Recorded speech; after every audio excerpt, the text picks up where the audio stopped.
नहमदुहु व नसल्ली अला रसूलिहिल करीम अम्मा बाद औज़ु बिल्लाहि मिनश्शैतानिर रजीम बिस्मिल्लाहिर रहमानिर रहीम रब्बि इश्रह ली सदरी व यस्सिर ली अमरी वाहलुल उक़दतम मिन लिसानी यफ़क़हू क़ौली। दुनिया में हमें जो भी मसाइल पेश आते हैं उनके हल के लिए हमें कुरान और सुन्नत से मुख्तलिफ़ तरीके जो हैं वो मिलते हैं। जैसे कि कोई बीमारी है तो उसके लिए क्या करना है, पहला तरीका तो सिखाया गया है कि अल्लाह से दुआ करनी है। फिर दूसरा ये कि आयात हमें सिखाई गई हैं और अहादीस में भी सुन्नत तरीके बताए गए हैं कि किस तरीके से हमने किस बीमारी के लिए अल्लाह से दुआ करनी है, किस तरीके से करनी है। और दूसरा ये कि कोई कारोबारी मामलात हैं तो उसमें तरक्की और इजाफे के लिए कौन सी दुआएं करनी है, और अगर बीमार हैं तो उसके इलाज के लिए दुआ के साथ जो है दवा भी करनी है। और उसके बाद जो है वो तरीका इलाज भी हमें तिब्बे नफ्सी में बताया गया है। तो सबसे पहले हम दुआ के बारे में बात करते हैं कि दुआ जो है कहते किसको हैं, क्या चीज़ है और उससे हमें क्या फ़ायदा पहुंचता है। दुआ दरअसल जो है वो इबादत का मग़ज़ है और अल्लाह ताला से क़ुर्ब का ज़रिया है, और अल्लाह ताला के यहाँ इसकी बड़ा मकाम है इसका। और इसका अंदाज़ा जो है वो इस चीज़ से लगाया जा सकता है कि अल्लाह ताला ने खुद हमें हुक्म दिया है दुआ मांगने का। और अल्लाह ताला फरमाता है कि जब इंसान जो है मुझसे मांगता है तो मैं उसकी दुआ को कबूल करता हूँ। सूरह यूनुस में है कि जब इंसान को कोई तकलीफ़ पहुँचती है तो वो हमें पुकारता है, लेटे हुए, बैठे हुए और खड़े हुए। और इसी तरह से फिर एक और जगह इरशाद फरमाया है, सूरह ज़ुमर की आयत नंबर 8 है कि जब आदमी को तकलीफ़ पहुंचती है तो अपने रब को पुकारता है और उसी की तरफ झुका होता है। और जब कोई बंदा अल्लाह तबारक ताला की बारगाह में दस्ते सवाल करता है तो अल्लाह ताला फैले हुए हाथों को खाली नहीं लौटाता। और अल्लाह ताला जो है इस बात से हया करता है कि कोई उसके सामने हाथ फैलाए और वो उन हाथों को इसी तरह से खाली लौटा दे।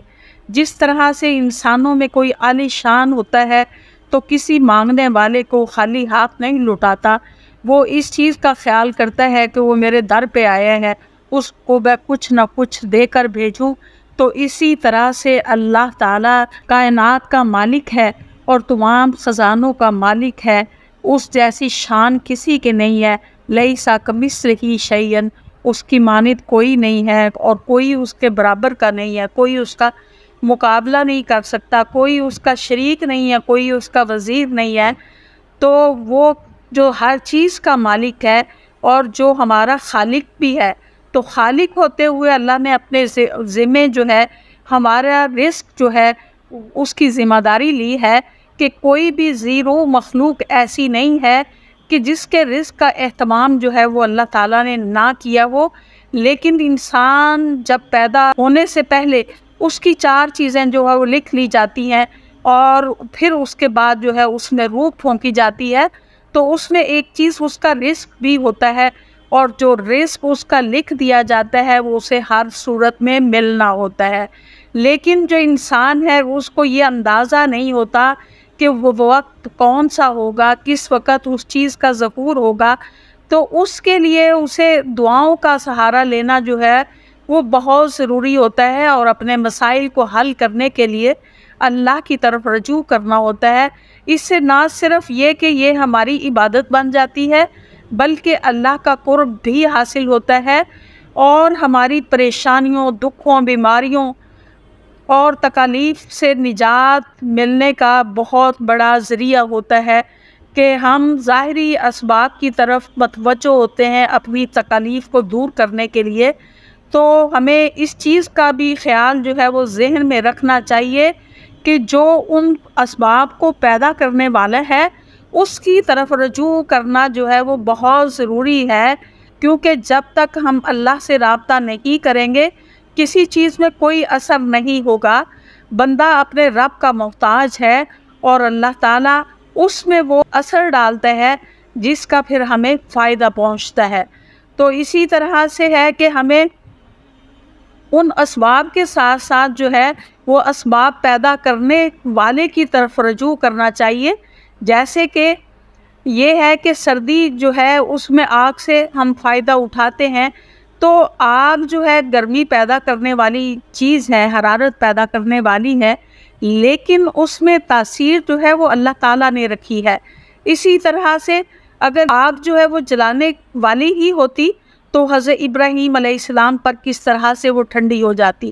اسی طرح سے پانی جو ہے وہ پیاس بجھانے کے لیے ہے، لیکن پیاس بجھانے کی تاثیر اس میں اللہ تعالیٰ نے پیدا کی ہے. اور اسی طرح سے جس طرح سے کہ چھری میں کاٹنے کی صلاحیت ہے، تو اگر چھری میں کاٹنے ہی کی صلاحیت اپنی ہوتی تو وہ حضرت اسماعیل علیہ السلام کے حلق پر چل جاتی، لیکن وہ چھری وہاں نہیں چلی، اس لیے کہ اس میں کاٹنے کی تاثیر جو ہے اس کو بھی اللہ تعالیٰ نے پیدا کیا ہے. تو لہٰذا ہر انسان کو اپنی پریشانی میں پناہ جو ڈھونڈنی ہوتی ہے تو وہ انسانوں کی پناہ ڈھونڈنے کی بجائے اللہ کی طرف جو ہے اسے رجوع کرنا چاہیے، تاکہ جو اصل مالک ہے، اگر ہم اپنے دکھوں کو اور اپنی تکلیفوں کو اس کے ساتھ شیئر کریں گے تو وہ نہ صرف ہمارے مسائل کو حل کرے گا بلکہ ہماری زندگی کے اندر برکت بھی پیدا کر دے گا اور وہ چیز ہمیں عطا بھی کر دے گا اور اس کا اجر بھی ہمارے لیے آخرت میں رکھے گا. تو اللہ تعالیٰ جو ہے وہ انسان کی شاہ رگ سے بھی زیادہ قریب ہے. تو کسی نے پوچھا کہ یا رسول اللہ، کیا ہم اللہ تعالیٰ کو اونچی آواز میں پکاریں یا آہستہ آواز میں پکاریں؟ تو فرمایا کہ اللہ تمہاری شاہ رگ سے بھی زیادہ قریب ہے.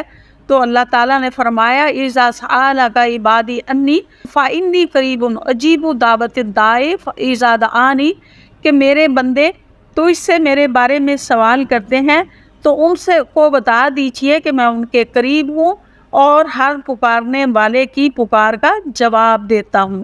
اور بارگاہ الہی میں اگر دعا جو ہے فوری قبول نہیں ہو رہی تو یہ اس کا مطلب نہیں ہے کہ وہ اللہ تعالیٰ ہم سے دور ہے. نہیں، جو بھی ہم اللہ سے مانگتے ہیں اس کے بدلے میں اللہ تعالیٰ کچھ نہ کچھ ہمیں ضرور عطا فرماتا ہے.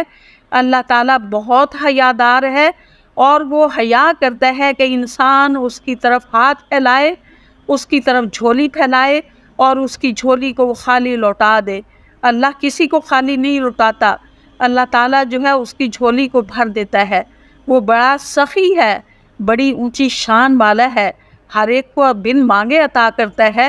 تو جب ہم مانگے تو کیوں نہیں وہ عطا کرے گا، لیکن اس کے لیے ہمیں اس کے آداب بھی سیکھنے ہیں اور ہمیں سیکھنا ہے کہ کون سے مواقع پہ ہم نے کس طریقے سے اللہ کی طرف رجوع کرنا ہے. آئندہ جو ہے لیکچر میں انشاءاللہ بتاؤں گی کہ کس طرح سے ہم نے اللہ کی طرف رجوع کرنا ہے. وآخر دعوانا الحمدللہ رب العالمین.